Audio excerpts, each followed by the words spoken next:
আজকে আমরা ক্লাস 10-এর যে ভৌতবিজ্ঞান আছে সেই ভৌতবিজ্ঞানটা আমরা শুরু করছি এবং আমরা এই ভৌতবিজ্ঞান যে সাবজেক্টটা আছে সেটার প্রতি যে ছাত্রদের একটা ভয় মনে থেকে যায় যে ভৌতবিজ্ঞানটা একটা জটিল সাবজেক্ট, কিভাবে পরীক্ষায় এটা নম্বর পাবো। ঠিক আছে, তো দেখা যাক ভৌতবিজ্ঞানটা আদৌ কঠিন না ইন্টারেস্টেড সাবজেক্ট। তো আজকে আমরা ভৌতবিজ্ঞানটা যে টপিকটা আছে তো সেই টপিকটা সম্পর্কে আমরা বিস্তৃতভাবে পড়ব। ঠিক আছে, একদম বেসিক থেকে পড়ব। প্রত্যেকটা চ্যাপ্টারের আমি ভিডিও বানাবো এবং পার্ট টু পার্ট ইউটিউবে আপলোড করে দেবো। ঠিক আছে, কেউ যদি বলো যে আমি ঘরে বসে ফিজিক্যাল সায়েন্সের প্রস্তুতি করব তো সেটা সম্ভব হবে। ঠিক আছে, আর একদম ধৈর্য নিয়ে পড়ো, একদম আমি ধীরে ধীরে পড়াবো। ঠিক আছে, তার বেশি আমি কথা বলছি নাই, চলো শুরু করা যাক। ফিজিক্যাল সায়েন্স অর্থাৎ ভৌত বিজ্ঞান। তো এই ভৌত বিজ্ঞানটা খুবই একটা ভালো সাবজেক্ট। হ্যাঁ, ভৌত বিজ্ঞান। যাই হোক, তো তোমাদের ক্লাস 10-এর এই ভৌতবিজ্ঞানের মূলত তিনটা পার্ট আছে। একটা হচ্ছে সাধারণ পার্ট, একটা হচ্ছে আমাদের ফিজিক্স অর্থাৎ ভৌতবিজ্ঞান, একটা আছে আমাদের রসায়ন অর্থাৎ কেমিস্ট্রি। ঠিক আছে, তো দেখা যাক কী কী আমাদের। দেখো, একটা কথা আমি বলবো যে কোনো একটা বিষয়কে পড়ার আগে তার যে কী কী টপিক আছে সেগুলা আগে জানা, তারপর সেটা অধ্যয়ন করা। ঠিক আছে, তো দেখো আমি তোমাদেরকে পরপর বলে দিছি যে কোন টপিকগুলা আছে আর কীভাবে সেগুলা পড়তে হবে। হ্যাঁ, তো প্রথমে আমাদের আছে সাধারণ পাঠ। ঠিক আছে, সাধারণ পাঠ। এই সাধারণ পাঠেও তিনটা টপিক আছে, সেটা আমি পুরো বলে দেবো। একটা আছে আমাদের ফিজিক্যাল সায়েন্স। হ্যাঁ, ফিজিক্যাল সায়েন্স। আর একটা আছে আমাদের কেমিস্ট্রি। একটা আছে কেমিস্ট্রি মানে রসায়ন। ঠিক আছে, তো আমাদের এই সাধারণ পাঠে মূলত তিনটা অধ্যায় আছে। তোমাদের যে ভৌতবিজ্ঞান বইটা আছে তার যে প্রথম চ্যাপ্টার, হ্যাঁ, তারপরে গ্যাসের জন্য ভাবনা, আর আরেকটা আছে সেটা আমি বলে দিচ্ছি। ঠিক আছে, তো সেটা আমাদের সাধারণ পাঠের মধ্যে পড়ছে। আর ফিজিক্সের পার্টগুলো বলে দেবো পরপর, আর কেমিস্ট্রির পার্টগুলো আমি পরপর বলে দেবো। ঠিক আছে, তো তোমাদের প্রথমে সাধারণ পাঠে আছে পরিবেশের জন্য ভাবনা। পরিবেশের জন্য ভাবনা, পরিবেশের জন্য ভাবনা। তোমাদের দ্বিতীয় পাঠটা আছে গ্যাসের আচরণ। গ্যাসের আচরণ। আর 3 নম্বর যে টপিকটা আছে সেটা আছে আমাদের রাসায়নিক গণনা। রাসায়নিক গণনা। ঠিক আছে, তাহলে আমার এই তিনটা অধ্যায় সাধারণ পাঠের অংশ। ঠিক আছে, তো এটা আমাদের সাধারণ পাঠ আছে। এরপর যখন আমরা এই চ্যাপ্টারটা বিস্তৃতভাবে পড়ব তখন আমি কোয়েশ্চেন প্যাটার্নটা বলে দেবো যে আমাদের পরিবেশের জন্য ভাবনা থেকে কত নম্বর পড়বে। ঠিক আছে, তারপর আমাদের রাসায়নিক গণনা থেকে কত নম্বর পড়বে, গ্যাসের আচরণ থেকে কত নম্বর পড়বে। ঠিক আছে, যখন আমি কোনো একটা চ্যাপ্টারের প্রথম দিন বা অর্থাৎ মানে যে চ্যাপ্টারটা পড়াবো তখন আমি সেটা বলে দেবো। ঠিক আছে, আচ্ছা, এটা গেল তাহলে আমাদের সাধারণ পাঠটা। এরপর আমরা আসছি ফিজিক্সে। ঠিক আছে, তারপর পড়ছি আমরা ফিজিক্সে। তো ফিজিক্সের যে চ্যাপ্টারগুলো আছে সেটা আমি বলে দিচ্ছি। 1 নম্বরে পড়ব আমরা তাপের ঘটনাসমূহ। তাপের ঘটনা সমূহ। 2 নম্বরে পড়ব আলো। যখন তোমরা পড়বে আলো তখন তোমাদেরকে লাগবে খুব ভালো, এতটা এখন আমি বলে দিচ্ছি। তারপর 3 নম্বরে যে চ্যাপ্টার আছে সেটা আছে আমাদের চলতড়িৎ। চলো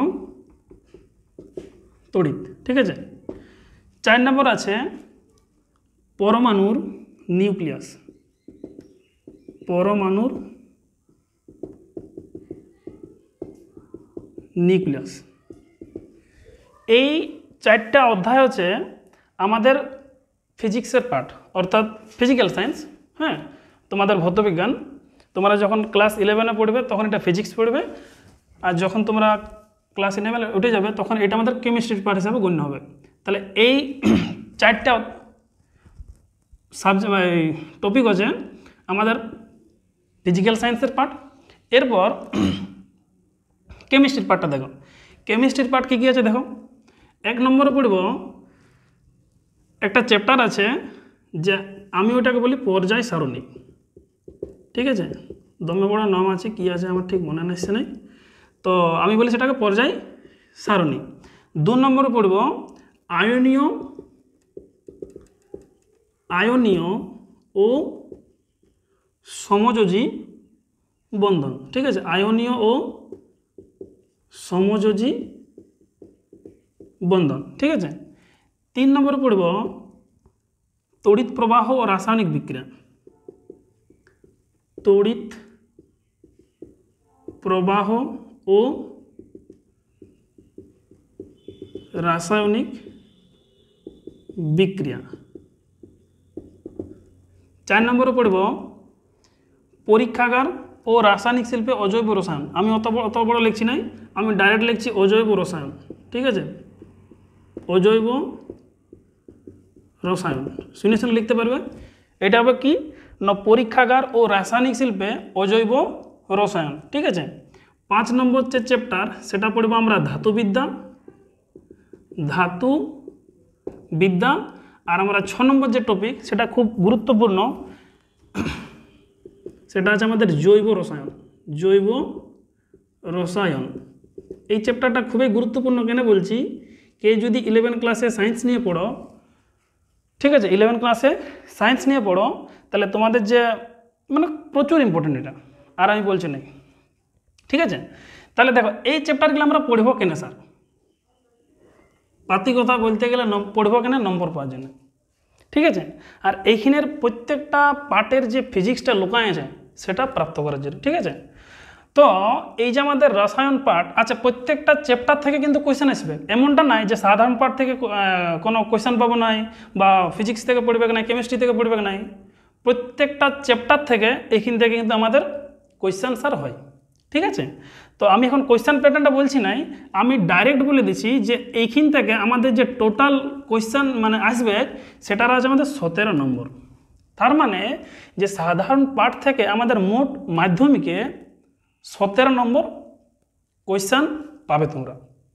ঠিক আছে, এরপর এই যে আমাদের ভৌতবিজ্ঞানটা আছে, এই ফিজিক্যাল সায়েন্সটা, ভৌতবিজ্ঞান ঠিকই বলেছিলি, সেখান থেকে আমাদের টোটাল মার্ক 37 নম্বর পাবে। তাহলে কেউ যদি 37 নম্বর নিতে চাও তাহলে তোমাকে এই পার্টটা পড়তে হবে, আর কেউ যদি 17 নম্বর নিয়ে সন্তুষ্ট থাকতে চাও তাহলে এই সাধারণ পার্ট পড়বে, চুপচাপ পরীক্ষা দিতে চলে যাবে।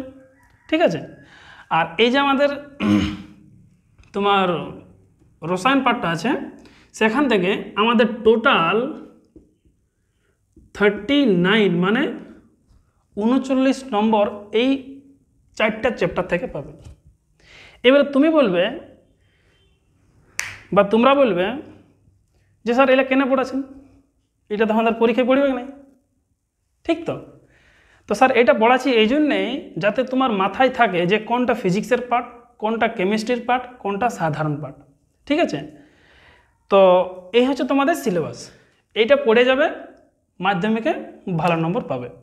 ঠিক আছে, তো তাহলে এইটা গেল আমাদের পুরা ক্লাস 10-এর ভৌতবিজ্ঞান পুরা যে বইটা আছে, তাহলে সেই বইটার 3টা অংশ, একটা আছে আমাদের সাধারণ পার্ট, একটা আছে আমাদের ফিজিক্যাল সায়েন্স, একটা আছে আমাদের কেমিস্ট্রি। ঠিক আছে, তো আর কিছু বলছি না। এরপর আমরা যে শুরু করব, ঠিক আছে, আমরা শুরু করব আমাদের ভৌতবিজ্ঞান থেকে। আর ভৌতবিজ্ঞানের একটা চ্যাপ্টার আছে, সেই চ্যাপ্টারটার নাম হচ্ছে, মানে টোটাল 4টা টপিক আছে, তো সেই 4টা টপিকের সবথেকে বড় টপিকটা আছে আমাদের 1 নম্বর আছে আলো, আর একটা আছে আমাদের চলতড়িৎ। বুঝতে পারলেন? তাহলে প্রথম চ্যাপ্টারটার নাম আছে আলো, আর দ্বিতীয় চ্যাপ্টারটার নাম আছে আমাদের চলতড়িৎ। ঠিক আছে? তো আজকে বা আমাদের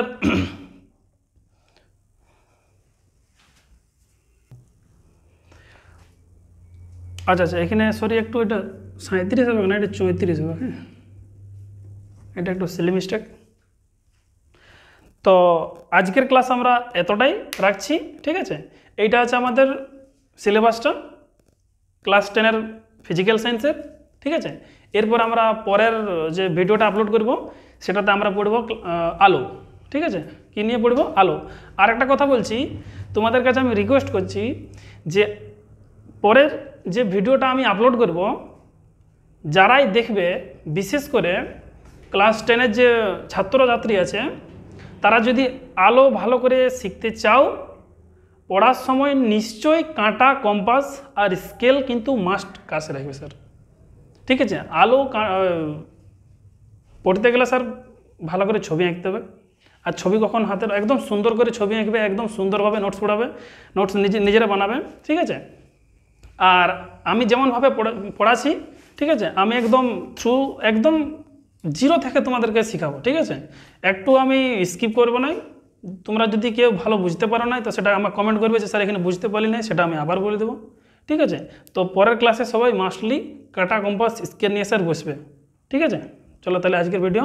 আরেকটা কথা, যে স্যার এই চ্যাপ্টারটা মানে এই যে ভৌতবিজ্ঞান চ্যাপ্টারটা, এই যে আলো, এই আলো চ্যাপ্টারটা স্যার শুধু কি ফিজিক্যাল ক্লাস 10-এর ছাত্রছাত্রীরা পড়বে?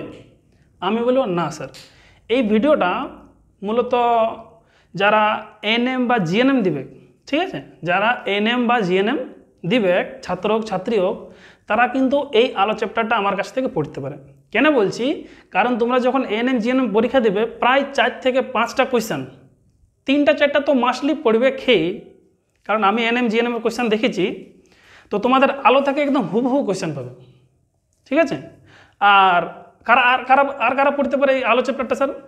যারা রেল যে এক্সামগুলো দিবে, গ্রুপ ডি, এনটিপিসি, ঠিক আছে, টেকনিশিয়ান, গ্রেড 3 যে এক্সামগুলো বা গ্রেড 1-এরগুলা, এলপি, প্রচুর কোয়েশ্চেন আসে প্রচুর আলো থেকে।